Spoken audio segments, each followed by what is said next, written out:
Hey, what's going on, guys? Crazy times right now, crazy situations. If you guys have been tuning in, you guys obviously know I'm an African American male, and everything that's going on in society does affect me somehow. Although I'm not outrageous towards my actions, how I feel internally does bother me. This is something that I hold deeply to my heart because you guys don't know, but I've had my run-ins with police officers. I was assaulted twice in my lifetime by police officers where I was beat continuously, all for mistaken identity. Not even for the fact that I committed a crime, but all for mistaken identity. I laugh about it now is because I dodged a bullet, literally. Like, I dodged a bullet. I wouldn't say I was out in the streets, but I was trying to find something that gave me significance, you know. So I was hanging out with the crowds that I shouldn't have been hanging out with. I was dressing like everybody else. And, I was just around. The times that I was, harassed or assaulted by police officers, I actually was not around anyone. Um, there was a time where I went to this family party. It was New Year's. It was actually a blizzard outside. I was leaving the event because it was getting too late. The ball just dropped, and a taxi pulls up next to me, and like these guys look through the window like that, and I'm like, you look at somebody looking through the window, you can be like, what's going on? Two guys hop out and they start chasing me. Automatically, I take off. Boom. I'm running. And I'm running really fast at this time. I'm bobbing, weaving up and down, doing all of this stuff. I had did one move, and I had and this person jumped this way. When this person jumped this way, a bus flew by and almost smacked them. At that point, I realized, I was like, okay, one of them are going to die before they catch me. So I see police sirens come, so I run towards the cop car, like somebody's chasing me. When I go to the cop car, they're like, freeze. By this time, it's like 7 cop cars around. The 2 guys that was chasing me, that was actually undercover DTs. They grabbed me, they threw me on the floor. There was multiple people kicking me, but mind you, it's a blizzard outside, so my hands are blistering cold. They put the handcuffs on me really tight. It was just by the grace of God that I had a big jacket on, so the kicks and the stuff wasn't bothering me too much. That was pretty traumatic because in essence, I didn't do anything wrong. They assumed that I was someone else because of the jacket that I had. It's a popular jacket. I don't know if you guys know about it. It's called Mermont's. A very popular jacket out in New York City at the time, and I was assaulted. I never knew about it. I never knew what was going on. They then let me go. I wasn't even arrested. That's the crazy thing. I wasn't even arrested. 5 years later, I actually had got called into the courtroom. I had a summons and everything, and to come to find out, I had a warrant out for my arrest for disorderly conduct and I think resisting arrest that they never gave me. Being that I was on a straight road and a straight arrow and stuff like that, the judge was like, hey, you don't get in trouble, don't worry about it, just everything is dropped, everything is gone, you don't have a record, let's just keep it like that. And with the George Floyd thing and the Trayvon Martin, the young kids, it's just like, black people are getting killed so fast. Like all options are not exhausted when trying to detain or de-escalate a situation, and it sucks that things are like this. And if I get on this right now and I talk to you guys as if I'm trying to be so political and so understanding, and I get what I'll be lying. This is very, very difficult. It's very difficult because it's like you don't know how to react. I'll be in the crib thinking about if I come in contact with a cop, how I'm gonna respond, what I'm gonna do. What would I do if they hit me? This is the scenarios that I'm thinking in my head. Other people are thinking about college. Other people are thinking about having a family, having kids, stuff like that. As a black African American man, I'm thinking about my next interaction with a police officer. I'm thinking about keeping my hands at my side and making sure I don't move too sudden. I'm making sure I take my hood off so they can see my face and know that I have no ill intentions. I'm making sure my cell phone's already in my hand. I'm either on FaceTime or I'm either on the phone so they can understand that it's not a weapon. And having these talks with myself. This is just with myself.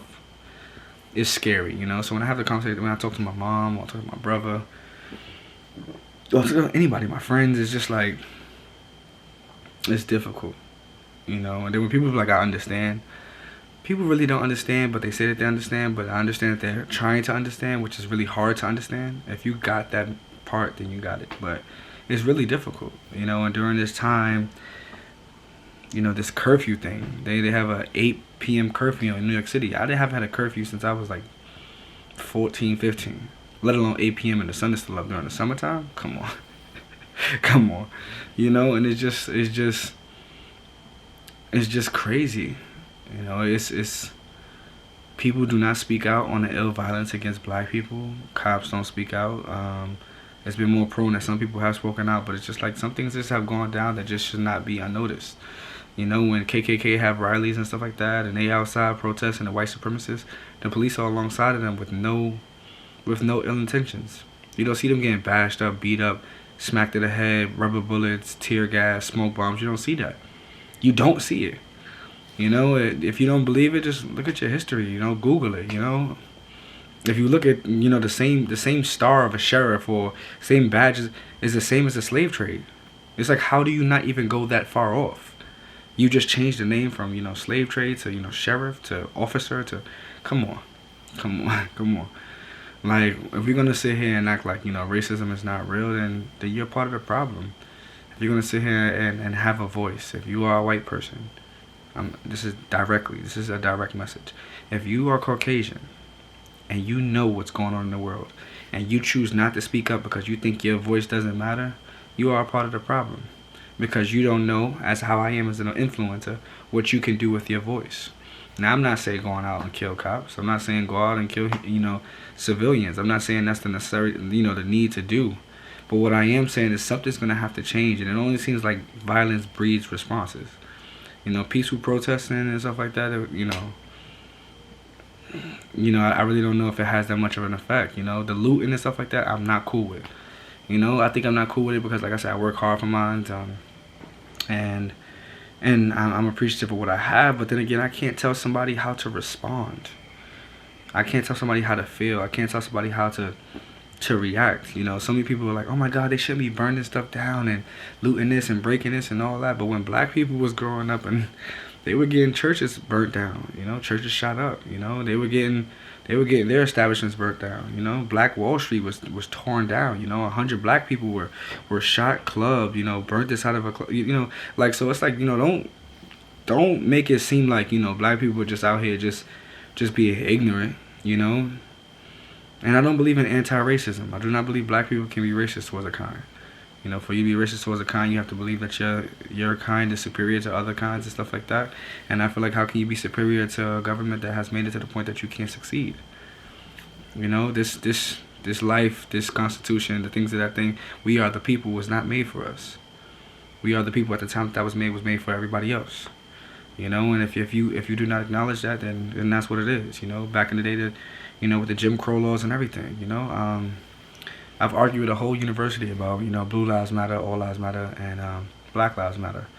In that argument, you know, I stood out and I made sure that my point was pretty much put across. But one thing I do realize when I look into society today is the lynch letter. For you guys that haven't read the lynch letter is basically a guy that, you know, obviously lynched black people, and he basically said this: we will no longer be able to keep black people in chains. They will outgrow us eventually. But the way that you would keep a black person in chains is that you would put the black against the black. So when you guys ask about the black on black crime, this is something that's systematic and institutionalized as racism. You'll put the tall blacks against the short blacks, the skinny blacks against the fat blacks, the light blacks against the dark blacks. Basically, how you have a house black person and you have a field black person. You know what I mean? Like these things are have been constructed over hundreds and hundreds of years. You know, so to break that, to overcome that, is pretty hard. You know, to fight in a war where you come back home and you still are in love by your by your nation, and you still are segregated and things of that nature. By you telling me to go fight for a war that I never had no, you know, ill intentions towards with the people overseas and in Vietnam and stuff like that. But for me to come home, you know, people don't love me for what I've done for my nation, for my country. You know, that's pretty hard. You know, and right now, like I said, I'm being as transparent and talking as much as I can about it, because I just want to spread the message of where I am with my ideology. But don't get it misconstrued. If the roles were reversed, if I was victimized to racism, if I was victimized to this type of energy, this type of interactions, my ancestors went through a lot to get me to this point, and best to believe that a person that would exuberate that racism is gonna feel like it's gonna be much different, you know. And I think you have to think about all of the people that have been dying unarmed, like unarmed. You know what I mean? Like, we're not saying like they had unarmed. I've seen white people walk down the street with automatic weapons. I've seen just how different it is when people are being arrested of color and people that are being arrested not of color.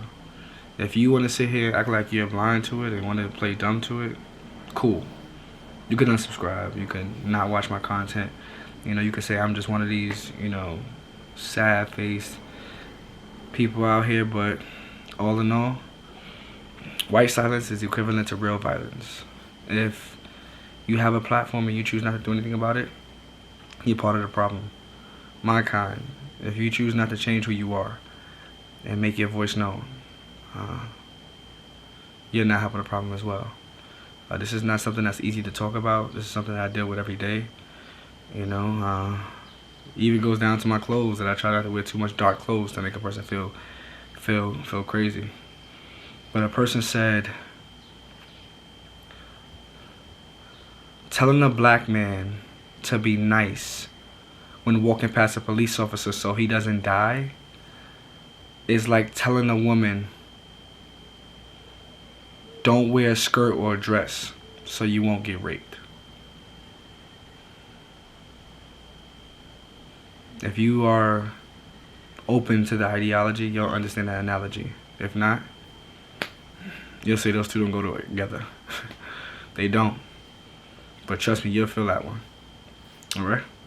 Just wanted to give you guys an update. It's your boy Matt Thomas. It's your boy Royalty. Black Lives Matter.